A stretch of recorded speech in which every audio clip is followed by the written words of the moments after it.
Somewhere behind an ordinary door, a human is stuck. Observe the posture. Elbows on the desk, face 6 inches from screen, staring at a problem the way you stare at a vending machine that took your money. Maybe it is the job. Maybe it is a mood that moved in without paying rent. Maybe it is a decision that has been almost decided for 3 weeks. You know this position. You have been this position. Tonight, on Souls Explained, we document the rescue attempts. Attempt 1, more coffee, because clearly the first 4 cups were building towards something. Attempt 2, aggressive Googling, typing the entire problem into the search bar, including the words, "What should I do?" as if the internet is a wise ant. Attempt 3, asking the group chat, which responds with 3 conflicting opinions and 1 GIF. Attempt 4, buying an online course, to be open never. Attempt 5, the classic, reorganizing apps into folders. Because if the phone is tidy, surely the life will follow. 6 hours of effort. Problem status, fully intact. Possibly smug. Meanwhile, the most underrated piece of technology in human history waits right outside the door.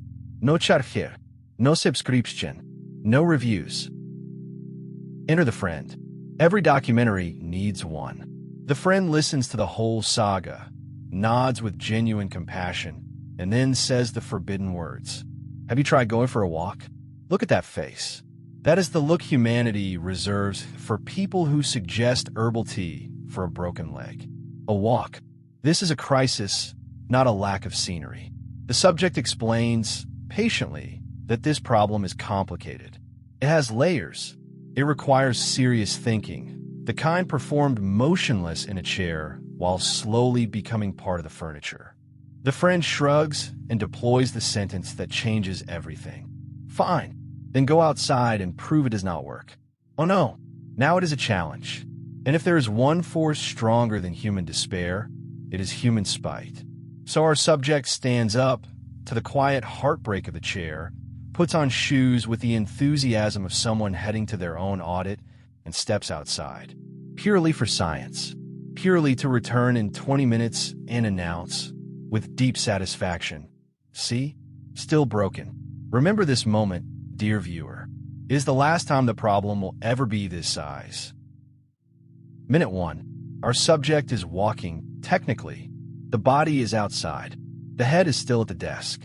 Minutes 2 through 5 are spent in a heated argument with an imaginary opponent. We are proud to report that our subject is winning. Devastating comebacks are delivered to the open air. A rebuttal is rehearsed for a meeting that already happened. If you have ever done this, blink twice. We see you. Minute 8, something shifts. The legs have found a rhythm. Left, right, and the argument keeps losing its place. Minute 12. Wait, hold on. Why does the problem feel 20% smaller? Nobody solved anything. No emails were sent. And yet, minute 15, a pigeon. Our subject stops and watches a pigeon, and the pigeon is strangely interesting. It is just walking around, doing its little pigeon errands, unemployed and unbothered, and watching it is weirdly soothing. When did birds get this good?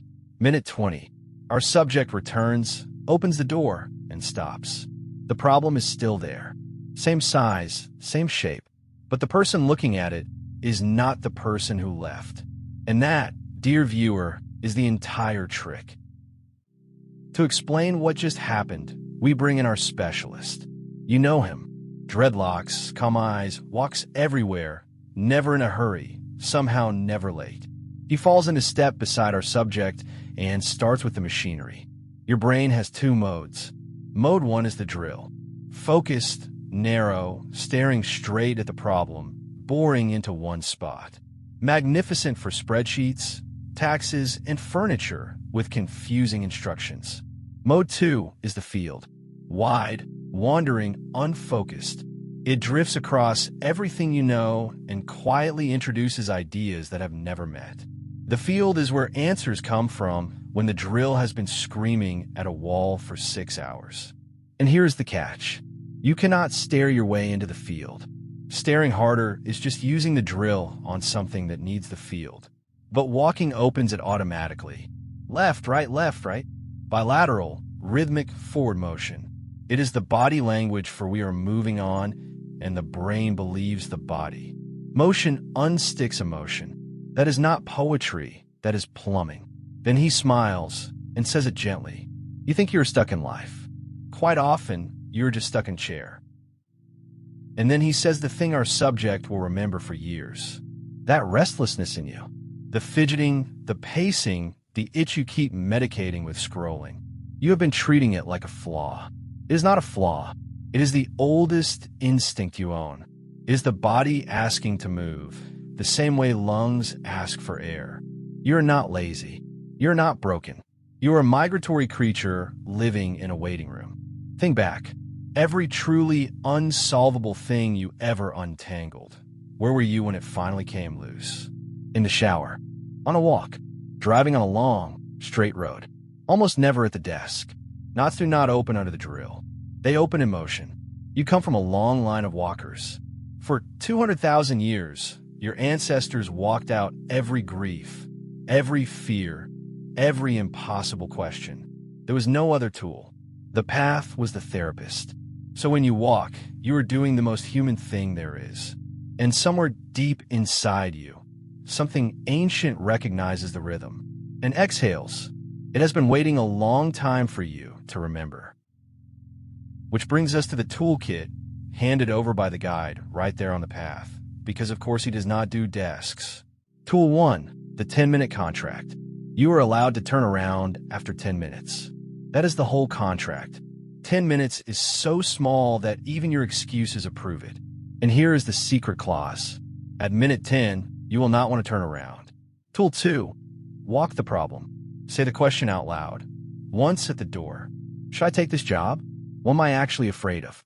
Then no phone, no podcast. Let the feet chew on it. You will come home with an answer or with peace. Both count as solved.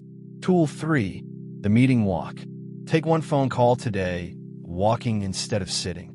Same call, same words, different human making them. People can hear the difference. And tool 4, the guide's personal favorite, the no-goal stroll. Once a week, walk with zero purpose. No step count, no errand, no destination. Just you moving through the world at the speed you were built for. That is not wasted time. That is maintenance of the soul. 1 week later, same desk, same screen, same email sitting there like a patient little vulture. Let the record show. The walk fixed nothing. The decision still waits. The job is still the job. And let the record also show the walk fixed everything. Because the person at the desk sits differently now. The problem stopped being a wall and went back to being a thing on a list. The tangle above their head has loosened into one long, quiet line, trailing all the way back to a path with a pigeon on it. Here is what our subject finally understands, and what we hope walks home with you. The path does not need to go somewhere. It needs to go through you. So the next time you're stuck, staring, drilling for coffees deep, hear the friend's voice and the guide's smile behind it. Have you tried a walk? And if you want company for the longest walk of all, the one from your head to your heart, that is what we do at Chenzo Holistic Coaching. The address is right there in the description. Now, if you will excuse us, it is a beautiful day somewhere. From head to heart. Hey, this is Chenzo. If this touches something in you, like this video and subscribe and share it with somebody who needs it. And if you want real help on your path, come to ChenzoHolisticCoaching.com. The link is below. With love.